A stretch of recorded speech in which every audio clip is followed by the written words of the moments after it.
সাজাতে গোছাতে সব কিছু করতে করতে আমাদের কিচেনকেও ক্লিন রাখতে হয়, সাজাতে হয়, গোছাতে হয়, সব কিছু করে তারপর রান্নাটাকেও করতে হবে, সেটাও সুন্দর করে করতে। এইসব করে যদি দেখো তোমার ভিউজ না আসছে তাহলে তোমার কিরম রাগ হবে বলো তো। যাই হোক, রাগ করে লাভ নেই, কাজ তো করতেই হবে।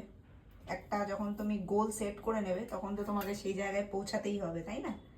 তো রাগ ঠাক কিছু করবো না।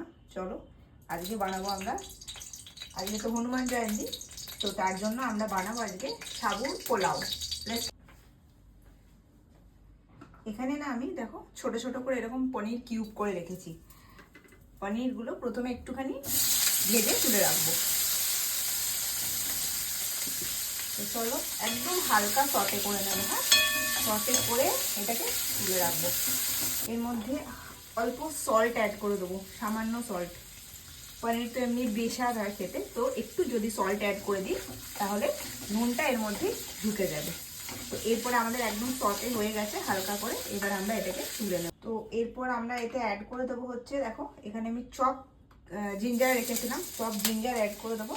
আর এখানে চিলি রেখেছিলাম, চিলিটা কাট করা হয়নি, দাঁড়াও এটাকে কাট করে দিই। চলো, কাট করে এর মধ্যে দিয়ে দিলাম। এবারে আমি অ্যাড করে দেব হচ্ছে আমার পটেটোগুলো অ্যাড করে দেবো। অ্যাড করে দিলাম পটেটো, ডান।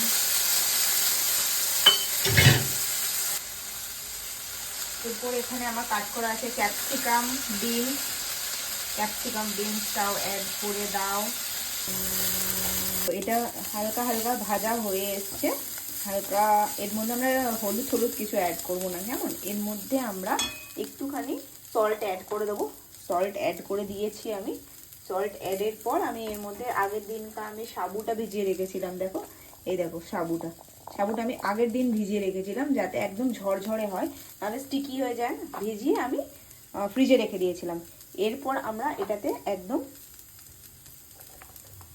সাবুটা অ্যাড করে দিলাম। অ্যাড করার সাথে সাথে সব ইনগ্রিডিয়েন্টগুলো অ্যাড করতে থাকবে। পনিরটাও অ্যাড করে দিলাম, এর মধ্যে আমি ভাজা মশলাটাও অ্যাড করে দিলাম, কেমন?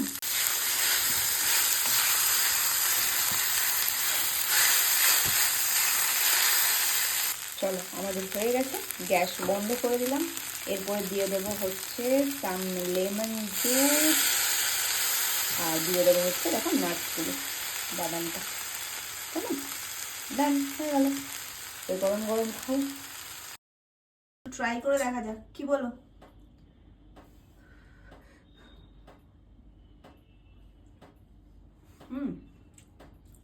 নাইস।